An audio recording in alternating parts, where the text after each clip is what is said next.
Hola, bienvenidos una vez más a mi canal. El día de hoy vamos a desarrollar el problema 1.26 del libro de mecánica de materiales de Russell Hibbler de la octava edición, en donde se nos muestra una viga, un plano de 3D, y nos dice que está soportada en sus extremos por dos cojinetes en A y B.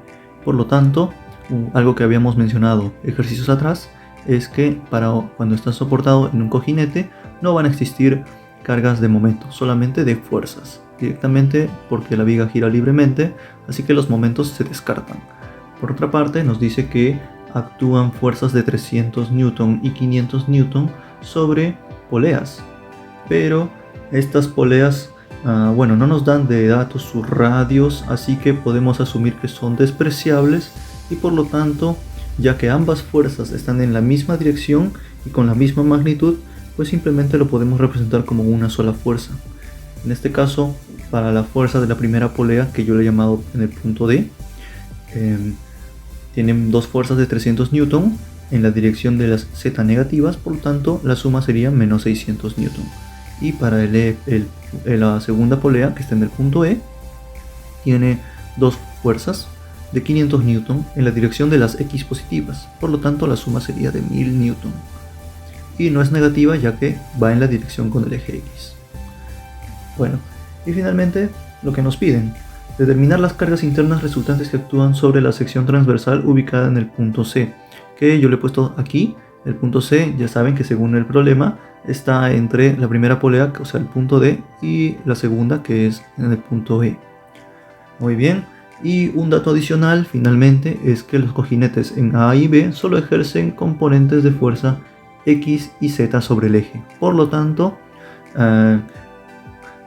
ya podemos descartar que existe una fuerza de A en Y y también una fuerza de B en Y. Solamente existen fuerzas de A en Z y K y X de la misma manera que en B. Entonces, ahora sí, el primer paso yo lo voy a resolver de forma vectorial. Entonces, mi primer paso sería hallar cada uno de los puntos, ¿no? Su ubicación de cada uno de los puntos. En este caso, el punto A sirve como origen de coordenadas, por lo tanto sería el punto 0, 0, 0. El punto D, bueno, se trata de una viga que está a lo largo del eje Y, por lo tanto solamente van a tener valores con respecto a ese eje, por lo tanto en X y Z siempre va a ser 0, pero en el eje Y, por ejemplo, para D es 0.4, para E es 0.75 y para B sería 1 metro, ya que la viga es de esa longitud total. Entonces, para esto simplemente lo único que tenemos que hacer es, como lo habíamos mencionado atrás, la sumatoria de fuerzas en el eje X, en el eje Z, ya que en el eje Y directamente no existen, pero si hiciéramos eso, ya que vamos a tener dos incógnitas en cada una de las sumatorias de fuerzas, por lo tanto es conveniente empezar primero por la sumatoria de momentos para eliminar esas fuerzas. Ustedes elijan, puede ser el punto B o puede ser el punto A. En este caso, como mi punto A está en el origen de coordenadas, yo voy a elegir esto. Entonces, acabemos recordando que el momento se va a representar como el vector dirección múltiple producto vectorial de la fuerza. Entonces, para empezar con el primero, que sería este valor en el punto D, sería su distancia, que es de 0.4 J, ya que no existe otra dirección, producto vectorial de la fuerza, que es menos 600 en dirección K. Luego, sumado con el segundo valor, que sería el punto E. ¿Por qué no considero el punto C? Pues porque directamente es una carga interna, así que en una sumatoria de fuerzas externas directamente no actúa. Entonces, en el punto E sería la dirección 0.75 J, producto vectorial de 1000 en vector unitario I, más la tercera, que sería en el punto B, que sería un J, ya que es un metro, 1J, producto vectorial de la fuerza de B en X para I, más la fuerza de B en Z para K. Y de esta manera nos quedaría que es igual a 0. Entonces aquí ya tenemos nuestro círculo que nos va a guiar. Entonces sería J por K. J por K nos da I. Con este negativo se transforma en un menos 240I. J por I. J por I nos da menos K. Entonces, como es un producto de positivos, con el negativo nos daría menos 750K. Y finalmente, el j se multiplica a ambos. Entonces j por i nos da menos k, sería menos b de x en la dirección de k, y finalmente j por k nos da i, por lo tanto sería b de z pero en la dirección de i, y todo esto va a ser igual a 0. Entonces nos queda agruparlos. Entonces primero empecemos con el vector unitario i, que sería b de z menos 240i, y por último en el vector unitario k, b de x más menos 750. Como ambos son negativos, directamente podemos quitar de la ecuación este menos y quedaría b de x más 750 en la dirección de k, y todo esto va a ser igual a 0. Finalmente, como tienen que ser cada uno de las sumas de los vectores unitarios 0, pues simplemente los separamos. Entonces en el primer caso sería la fuerza de b en el eje z menos 240 va a ser igual a 0. Por lo tanto, la fuerza de b en z va a ser igual a 240 Newton en la dirección k positiva.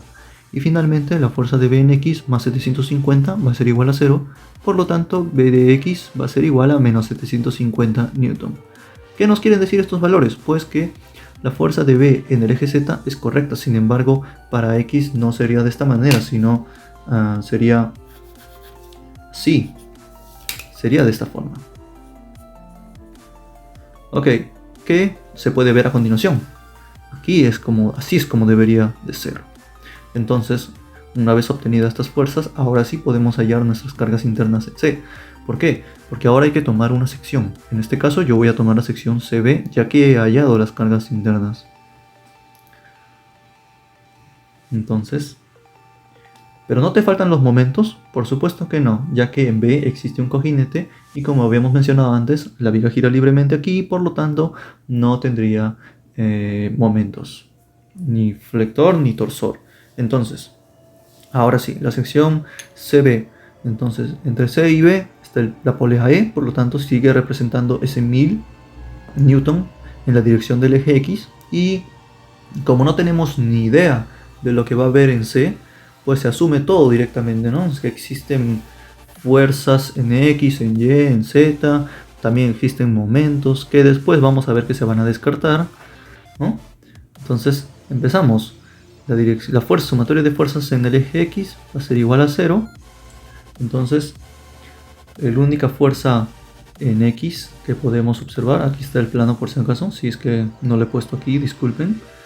Las fuerzas en X sería S fuerza de C en el eje X más 1000, que es la fuerza de la polea, menos 750, que es la fuerza de B en X que ya acabamos de hallar, va a ser igual a 0. Por lo tanto, la fuerza de X en C va a ser igual a menos 250 Newton. Pero, como es una fuerza que actúa paralela al área transversal de la viga, sería una fuerza cortante, porque lo intenta cortar, ¿no? Por así decirlo. De esta forma nos quedaría que es menos 250 Newton en la dirección de Y. Ahora la sumatoria de fuerzas en Y va a ser igual a 0 también. Entonces la fuerza de C en Y menos... no existe otra fuerza, por lo tanto directamente es 0. Y como esta fuerza actúa normal al área transversal de la viga, sería una fuerza normal en C. Pero ya que no existe, no nos interesa. Y finalmente la sumatoria de fuerzas en Z, ¿no? Sería C de Z más la única fuerza que existe, que sería 240, va a ser igual a 0. Por lo tanto, la fuerza de C en Z, que como también corta a la viga, sería una fuerza cortante, va a ser igual a menos 240 Newton. ¿En qué dirección? Y. Entonces, quiere decir que con esos valores ya podemos más o menos dibujarlo mejor, ¿no? Nuestras fuerzas. Ahora solamente nos faltaría hacer la sumatoria de momentos, que lo veremos a continuación. Entonces, ya tenemos acá un gráfico mejor. Entonces, tendríamos que, bueno, C y E existe una distancia de 0,2 metros, que entre C y B existen 0,45 metros, y además, como ya hemos calculado antes, para C en Z existe una fuerza de menos 240 negativo, por lo tanto sería más o menos de esta forma, ¿no? Menos 240. Y finalmente para X también de menos 250, por lo tanto sería así.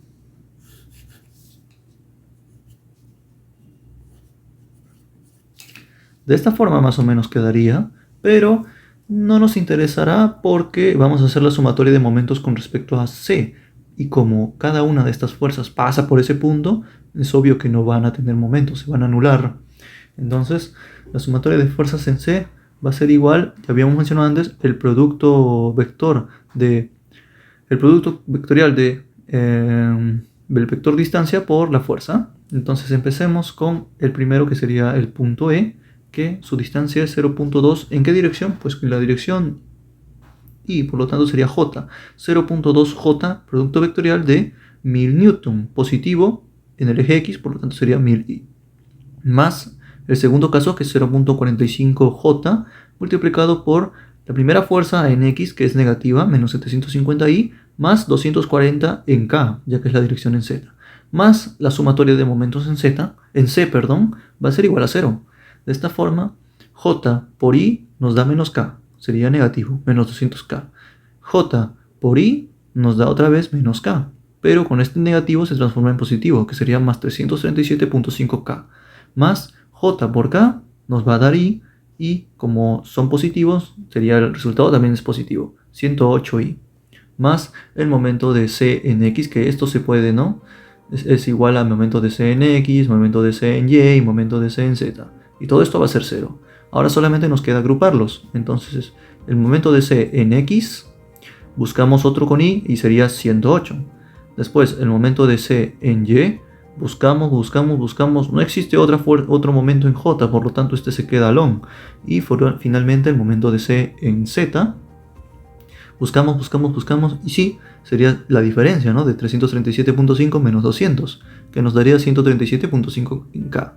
Todo esto va a ser igual a 0. Entonces lo único que nos queda es simplemente en cada valor igualarlo a 0. De esta forma, el momento de C en X nos quedaría como lo opuesto, que es menos 108 Newton por metro en la dirección de Y. El momento que se trata de un momento flector, ¿no? Ya que, como se puede observar en la gráfica, giraría de esta forma, ¿no? Si que es en X, pero es negativo, entonces giraría así. Y más o menos como que quiere levantar la viga, ¿no? Y deformarla. Por otra parte, el momento de C en Y, que va a ser igual a un momento torsor. ¿Por qué? Pues porque como actúa a lo largo de la viga, entonces va a actuar más o menos de esta manera, ¿no? Y como que en lugar de deformarlo, como en el caso anterior, aquí como que lo quiere estrangular. Entonces, por eso se le dice que es un momento torsor. Pero ya que no existen otros momentos con qué igualarlo, por lo tanto va a ser 0, así que lo descartamos, simplemente no nos va a importar. Y finalmente el momento de C en Z, más 337,5, va a ser igual a 0, y por lo tanto el momento en C en Z va a ser igual a menos 137.5 Newton por metro. Eso quiere decir que, pues como es negativo, va a estar más o menos de esta manera, ¿no? Hacia abajo, y como que también aquí lo quiere deformar, por lo tanto sí se trata de un momento flector. Muy bien, y esa sería la solución del problema 1.26. Espero que les haya gustado. Suscríbanse, dejen su like y nos vemos en el siguiente video. Hasta luego.